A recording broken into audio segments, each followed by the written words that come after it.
Hello everyone, this is Suzanne and God Crochet and Chatter. Welcome back. Wow, I've got all my cleaning done. It's fantastic. Every closet, every room I went through. One last thing, I got to clean out my refrigerator real well. Then that will be the end of my fall cleaning. It feels good. It really does.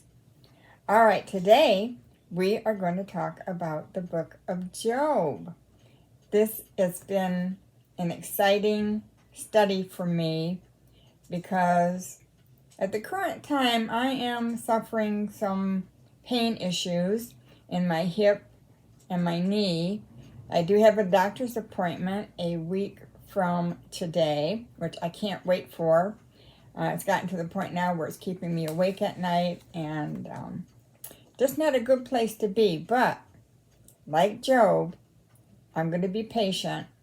And even though I may question why, my faith will remain strong throughout it all. And I hope you do too as you're going through some of the struggles in your life. All right, let's get to our trivia question. The last trivia question was, what book is the middle book of the New Testament? And that was 2 Thessalonians. Today's question, what did Jesus say that he needed to do in order to fulfill all righteousness? All right, today we read Job chapters 1 through 3. Tomorrow, chapters 4 through 7. This list is in the drop-down box below for you, so you can always look there for the information. Job. A faith that was tortured by questions, but still believed. Isn't that true of a lot of us? The book of Job deals with a major problem area of fallen human existence, namely suffering. There's a book out, When Bad Things Happen to Good People, that I can't remember the author of it, but it was a very good read. And it put a lot of things in perspective about this. Sometimes suffering comes because of the supernatural conflict between God and Satan. And we can see this in the book of Job, right from the get-go.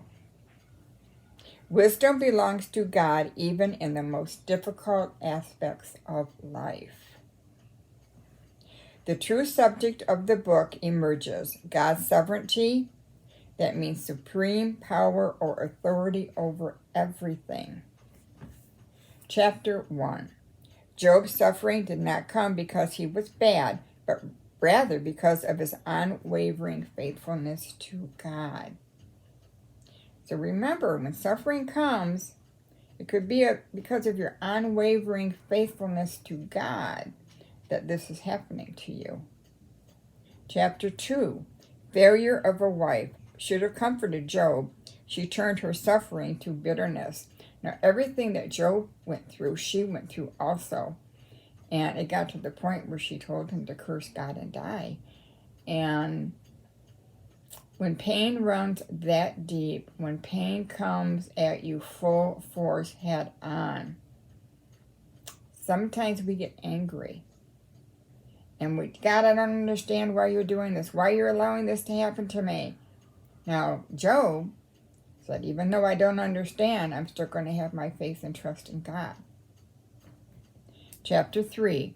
What can we learn from Job's friends? Job teaches us that God does not need our understanding, and he does not owe us any explanation for his actions. We learn to put our trust in God and allow him to work in our lives regardless of our understanding of our circumstances. Our Job's friends, well, you must have did this or you must have did that. And they were of no comfort to him at all. There are 7 lessons in the book of Job. And I thought I'd go over a few of these and we'll discuss some of them more as we get deeper into Job. Bad things happen to good people. I know a lot of good people, and I'm sure you do too, that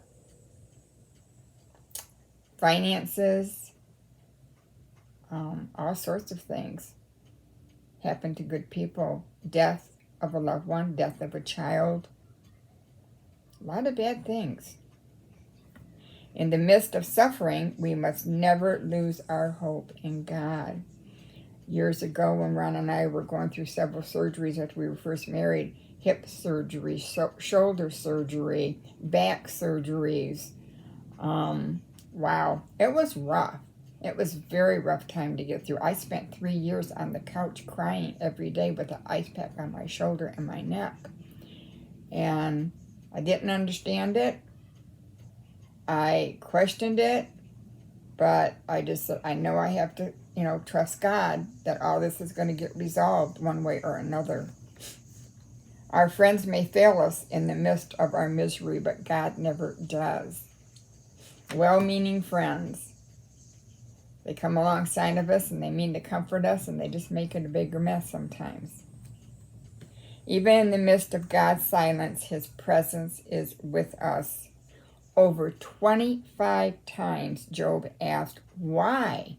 Why, Lord? Why is this happening? Why? What have I done? Job had entered the fiery furnace of suffering.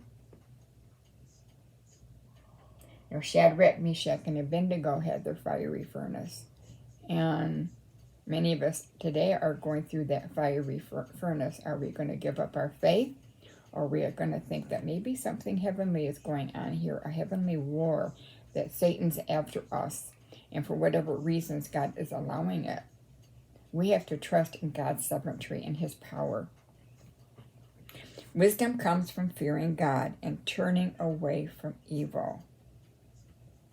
How do we get that wisdom? Through Bible study, through prayer, through application in our lives. God is with us in the midst of our storms. God is in control. Job said, let God be God. There are many prayer points from Job. Pray what's really on your mind and heart. Pray your true thoughts and feelings. Ask God to speak to you. Tell me what charges you have against me. Show me my offenses. Ask God to speak to you. Keep asking. Persistence. Never give up. Remember, 25 times Job asked why. Accept correction when God did speak. He said, I will question you, and you shall answer me. So after all the why, God said, hold it. Hold it. I'm going to ask you questions, and you're going to answer me.